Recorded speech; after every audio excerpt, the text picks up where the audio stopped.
Hello friends, welcome back to my channel. இன்றைக்கி ஒரு சூப்பரான மசாலா மேகி ரெசிபி தான் பார்க்க போகிறோம். வாங்க எப்படி பண்ணலாங்கிறத பார்க்கலாம். இந்த மேகி ரெசிபியை கொஞ்சம் ஹெல்த்தியாக பண்ணுறதுக்காக சம் வெஜிடபிள்ஸ்லாம் நான் எடுத்திருக்கேன். கொஞ்சமாக பீன்ஸ், பட்டாணி, கேரட், கேப்சிகம், ஒரு மீடியம் சைஸ் வெங்காயத்தை கட் பண்ணி எடுத்திருக்கேன், ஒரு டொமேட்டோ, காரத்துக்கு ஏற்ப கிரீன் சில்லி. இப்போ ஒரு வாணலி எடுத்துக்கோங்க. நல்லா வாணலி சூடானதுக்கு அப்புறமா 4 ஸ்பூன் எண்ணெய் ஆட் பண்ணிக்கோங்க.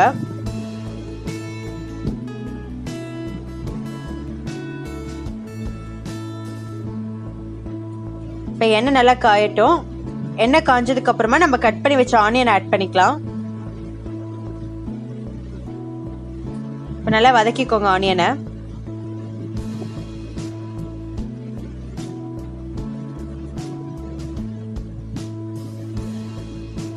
இப்போ காரத்துக்கு ஏற்ப கிரீன் சில்லி ஆட் பண்ணிக்கலாம்.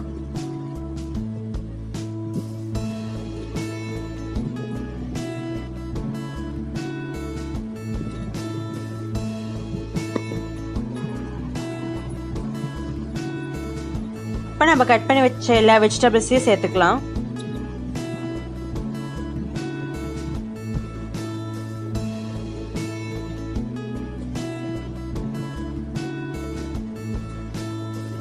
வெஜிடபிள்ஸ் நம்ம ரொம்ப குக் பண்ணக்கூடாது. அது ஹாஃப் பாயில்டாக இருந்தால் போதும். ரொம்ப குக் ஆயிடுச்சுன்னா ரொம்ப மேஷ் ஆகிடும், நல்லா இருக்காது.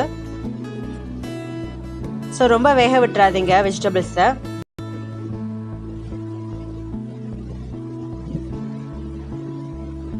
இப்படி எண்ணெயில் நல்லா வதக்கிக்கோங்க.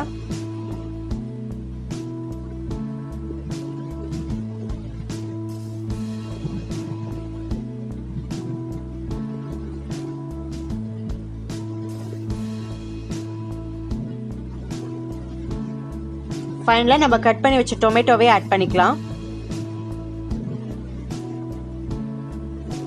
இந்த ரெசிபி நீங்கள் வெஜிடபிள்ஸ் இல்லாமலும் செய்யலாம். பட் நீங்கள் வெஜிடபிள்ஸ்லாம் ஆட் பண்ணிங்கன்னா கொஞ்சம் ஹெல்த்தியான டிஷ்ஷாக இருக்கும்.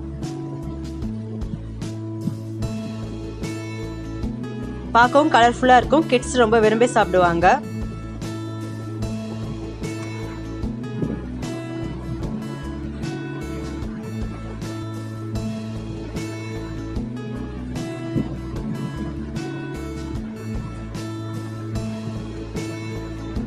நல்லா வதக்கி விட்டுக்கோங்க. இப்போ ஒரு 1/2 ஸ்பூன் மஞ்சள் பொடி ஆட் பண்ணிக்கோங்க. காரத்துக்கு ஏற்ப மிளகா பொடி ஆட் பண்ணிக்கோங்க. அந்த வெஜிடபிள்ஸ்க்கு தகுந்த மாதிரி சால்ட் ஆட் பண்ணிக்கோங்க. இப்போ 3 நல்லா வதக்கிக்கலாம்.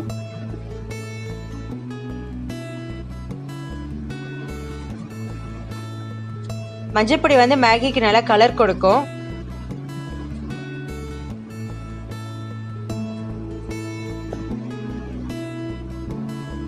இப்போ நான் ஒரு 1.5 டம்ளர் தண்ணி ஊற்றிக்கிறேன்.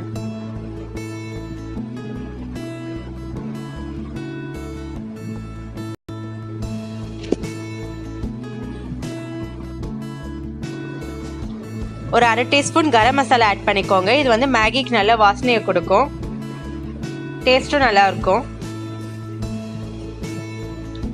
ஃபைனலாக இந்த மேகி மசாலா பவுடரையும் ஆட் பண்ணிக்கோங்க.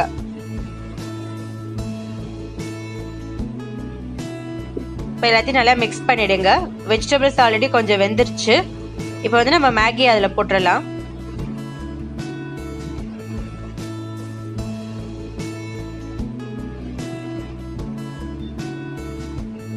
நான் இப்போ ஒரு மேகி பேக்கெட் தான் போட்டிருக்கேன். ஸோ நான் வெஜிடபிள்ஸ் தான் அதிகமாக எடுத்திருக்கேன்.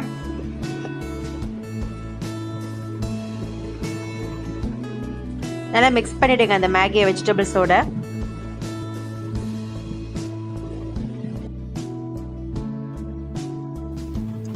பாருங்க, மேகி சூப்பராக ரெடி ஆயிடுச்சு. பார்க்கவே கலர்ஃபுல்லாகவும் இருக்கு. ஸோ தண்ணியெல்லாம் ஃபுல்லாக ட்ரை ஆனதுக்கு அப்புறமா நீங்கள் கேஸ் ஆஃப் பண்ணிட்டு ஒரு பிளேட்டில் வச்சு சர்வ் பண்ணிடலாம்.